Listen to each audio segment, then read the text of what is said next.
The Crisis in Eschatology, Understanding the End of the Age. As we continue now with our study of the crisis in eschatology, the point I want to look at in this session is this question: when Jesus spoke about his coming at the end of the age, did he mean by that phrase the end of the age? The end of world history, or was he talking more specifically about the end of the Jewish age? That's one of the critical points that are in dispute here with respect to timeframe references of New Testament eschatology. I'd like to read a portion of the text of Matthew for you from the New King James Bible, or the New King James Translation, where we read in chapter 13, verse 38, Jesus' interpretation of the parable of the tares. He says, and I quote, "The field is the world. The good seeds are the sons of the kingdom, but the tares are the sons of the wicked one. The enemy who sowed them is the devil. The harvest is the end of the age. And the reapers are the angels. Therefore, as the tares are gathered and burned in the fire, so it will be at the end of this age." Now, the reason I read from the New King James is that it reads differently from the original King James. And now, if you'll follow with me for a moment, I'll read from the original King James. In verse 38 we read, "The field is the world." That's exactly the way the New King James renders it. "The good seed are the children of the kingdom, but the tares are the children of the wicked one. The enemy that sowed them is the devil. The harvest is the end of the world, and the reapers are the angels." Verse 40, "As therefore the tares are gathered and burned in the fire, so shall it be in the end of this world." Now notice in verses 38, 39, and 40, 3 times the Old King James Version translated the words of Jesus by using the English word world. In the New King James, world is used in verse 38, but in verses 39 and 40, the word age is used instead of world. Now, why is that? Why the change? Well, the simple reason for the change is that there are 2 different Greek words in the New Testament text that are being translated here. Understanding the Greek words, cosmos and ion. In verse 38, the Greek word is the word cosmos, which is the common word used to describe the world. We talk about cosmic events and so on. That's the Greek word cosmos. Then, in verses 39 and 40, we have the Greek word ion, which means age or epoch, not world. I can only guess as to why the original translators of the King James Version translated the Greek word ion by the word world rather than age. My guess is that they assumed, as many have assumed, that when Jesus was talking about the end of the age, he meant the end of the human age, the end of world history. And so translators indicated that in the rendering of the text. But frankly, they shouldn't have done that because of the difference of the Greek words, and the New King James has corrected that somewhat loose translation of the original. But that still doesn't solve our problem, because the term end of the age could refer, of course, to the end of the human age. It refers to the end of some time period, the end of some epoch. Now again, the question is whether it's the end of history as we know it, or is it more particular and definitive with reference to the Jewish age? The distinction between the Jewish age and the human age. Well again, we have to ask the question to assume the possibility of a distinction between the Jewish age and the human age. We could be open to the charge of just being engaged in unbridled speculation and creating out of thin air a distinction that the Bible is ignorant of. Now, in order for that not to be the case, I think it would be important for us to find in Scripture some reference to the use of this term age that is more particular and more distinctive than to the general concept of the age of human beings or of world history. Now, when we look at Luke's version of the Olivet Discourse, which is found in the 21st chapter of his Gospel, and I'll turn your attention to that now, we have some details in Luke's version of the Olivet Discourse that are not found in either Matthew's version in Matthew 24 or in Mark's version in Mark 13. And the passage that is the most interesting for us in this context, I will read to you, beginning at Luke, chapter 21, verse 20. "But when you see Jerusalem surrounded by armies, then know that its desolation is near. Then let those who are in Judea flee to the mountains. Let those who are in the midst of her depart. And let not those who are in the country enter her." Now remember, I mentioned that early on in this series that this was contrary advice to what was the universally accepted plan of survival in the case of a military assault or a siege.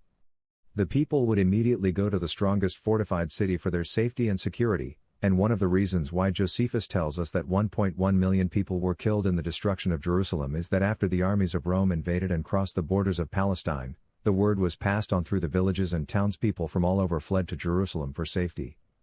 But the Christians didn't, because Jesus here clearly gives the warning not to do that. Let those who are in Judea flee to the mountains. Let those who are in the midst of her depart. Let not those who are in the country enter her, for these are the days of vengeance. Whose vengeance? The vengeance of God is being poured out now upon Jerusalem. These are the days of vengeance, that all things which are written may be fulfilled. But woe to those who are pregnant and those who are nursing babies in those days, for there will be great distress in the land and wrath upon this people, and they will fall by the edge of the sword and be led away captive into all nations. Again, this is one of the most remarkable future predictions that we find in any surviving literature of any type from any place at any time. One person said, "Give me one argument for the truth of Christianity," and the answer was the Jews, that the Jewish people had maintained their identity, their ethnic origins without a homeland for 2,000 years, and they gather on a regular occasion and they'll say to each other next year in Jerusalem. The times of the Gentiles. Now here is the critical verse. And Jerusalem will be trampled by Gentiles until the times of the Gentiles are fulfilled. Now, here Jesus doesn't talk about the Jewish age or the Gentile age. He doesn't use that language, but he speaks about this strange phrase, the times of the Gentiles. Now, simple elementary deduction, what times of the Gentiles would be distinguished from what other times? Obviously, the Gentiles here is a word. The term Gentiles is a word that is used to differentiate Gentiles from Jews. And if there are times of the Gentiles, there are presumably or former what, times of the Jews. And so we have a specific interim period in history that is called the times of the Gentiles. Now I said earlier that there are those who were called full preterists who believe that not only the elements of the Olivet Discourse were fulfilled in the 1st century, but all of the New Testament prophecies with respect to the future have already taken place, including the final coming of Christ, the great resurrection, the rapture, and all the rest. I don't believe that, but those people who take the position that everything has already been fulfilled in the 1st century have a problem with this phrase, the times of the Gentiles, and so they include it as a tiny little interim right before the destruction of Jerusalem, say between 69 and AD 70, where the Gentiles had a little thing going on in Jerusalem at the time of Josephus tells us about, but I'll skip over that now. When Luke talks about Jerusalem's being trodden underfoot by the Gentiles until, the word there, that is translated until refers clearly to a terminal point, and that terminal point is the fulfillment of the times of the Gentiles. That is to say, Jerusalem will be controlled by Gentiles for a definite period of history. But there will come a time when that will end, and that ending will coincide with the ending of the times of the Gentiles. The fulfillment of the times of the Gentiles. Now am I making myself clear here? That there is a period in history beginning in AD 70, where Jerusalem is destroyed, the Jews are dispersed, and this following is the times of the Gentiles. But that doesn't go on forever. There is a time when that will be fulfilled, and presumably that fulfillment will be related to the end of the trampling of Jerusalem underfoot by the Gentiles. Now, just as a matter of parenthesis at this point, let me remind you that what transpired in 1948, with the recreation of the Jewish state, the state of Israel after almost 2,000 years, and perhaps even more significantly, the recovery of the city of Jerusalem from the control of the Gentiles in 1967, with the Six-Day War. In any case, those two events have triggered perhaps more eschatological speculation than any two events in the last 500 years. Because of people who are looking for the restoration of the nation of Israel as a supreme sign of the end times. Now that relates to what kind of position you have on the millennium, and I'll go into that later. Now, but this is an obscure passage here, and it's the only time in the Olivet Discourse of the 3 synoptic Gospels that any mention is made about the times of the Gentiles. But we do have another reference to the times of the Gentiles. That's found not in the Olivet Discourse, but in one of the most important didactic chapters with respect to future expectation in the writings of Paul in Romans, chapter 11, where Paul talks about the church being grafted into the original tree or the stump of Israel, and that we who are Gentiles or the Johnny-come-latelys have been engrafted into the historic people of God who were, of course, the nation Israel. And Paul says in verse 25 of Romans 11, "For I do not desire, brethren, that you should be ignorant of this mystery, lest you should be wise in your own opinion, that blindness in part has happened to Israel until the fullness of the Gentiles has come in." Now again, there's a lot of controversy in interpreting Romans 11. Some believe that Paul here, when he speaks of Israel, is not describing ethnic Israel. He's not talking about Jewish people, he's talking about the new Israel, the Christian church. Now I don't hold the view that God has two views and two plans of redemption, one for Israel and one for the church. I don't believe that for a minute. And I do believe that the church in the New Testament is the fulfillment of the covenant people of God, known as Israel in the Old Testament. And so I don't divide those two. However, that does not mean that all ethnic distinctions are eliminated and that Paul here, I believe in Romans 11, when he talks about Israel and in the same breath talks about Gentiles, he can only be distinguishing on the basis of ethnicity. I believe that the apostle is saying here in chapter 11 that God is not done with Jewish people, that there is still another chapter of history that we await, where God will once again deal with his people of ethnic origin, Israel. Again, he says, let me read it again. Blindness in part has happened to Israel until the fullness of the Gentiles has come in. And so all Israel will be saved. As it is written, the deliverer will come out of Zion and he will turn away ungodliness from Jacob. For this is my covenant with them when I take away their sins. Concerning the gospel, they are enemies for your sake, that is the Jews, but concerning the election, they are beloved for the sake of the fathers. For the gifts and the calling of God are irrevocable. So I hear Paul in Romans 11 talking about a future redemptive action with respect to his covenant people, the Jews.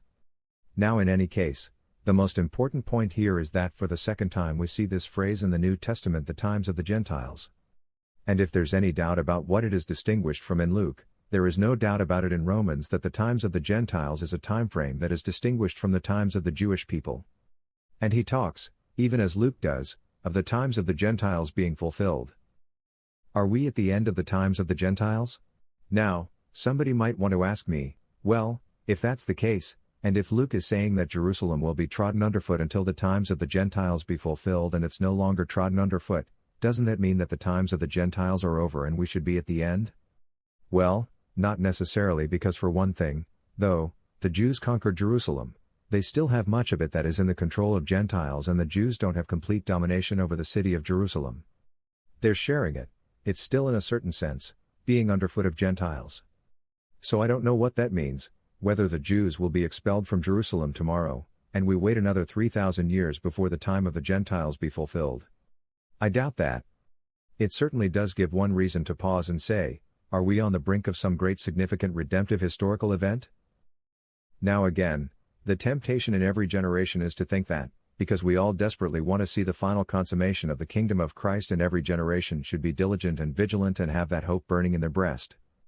But for now, I'm just trying to say that if the age of the Gentiles begins in AD 70, when we know that the times of the Gentiles begin in AD 70, if that's the case, would it not follow logically that the times of the Jews or the Jewish age ended in AD 70, the end of the Jewish age, the beginning of the Gentile epoch, if you will? So that again, the time frame fits year 70, rather than being opposed to it. Time frame references in the New Testament. Now, quickly, before our time is up, I want to give some references of other time frame references that are not by any means exhaustive, but that refer to the nearness expectancy of the last days according to the writers of the Scriptures. In Matthew 10:12, you'll not have gone through the cities of Israel before the Son of Man comes. Matthew 26, Jesus is speaking to the high priest. He said, you will see the Son of Man coming on the clouds of heaven. Romans, Paul's letter to the Romans chapter 13. Now it is high time to wake out of sleep. The night is far spent. The day is at hand. 1 Corinthians 7. The form of this world is passing away. 1 Corinthians 10 verse 11, critical passage, the ends of the ages have come upon us. Philippians 4:5. The Lord is at hand. In the general epistles, James 5:8-9. The coming of the Lord is at hand. Behold, the judge is standing at the door. My name is Caesar, and I am a voice in the desert.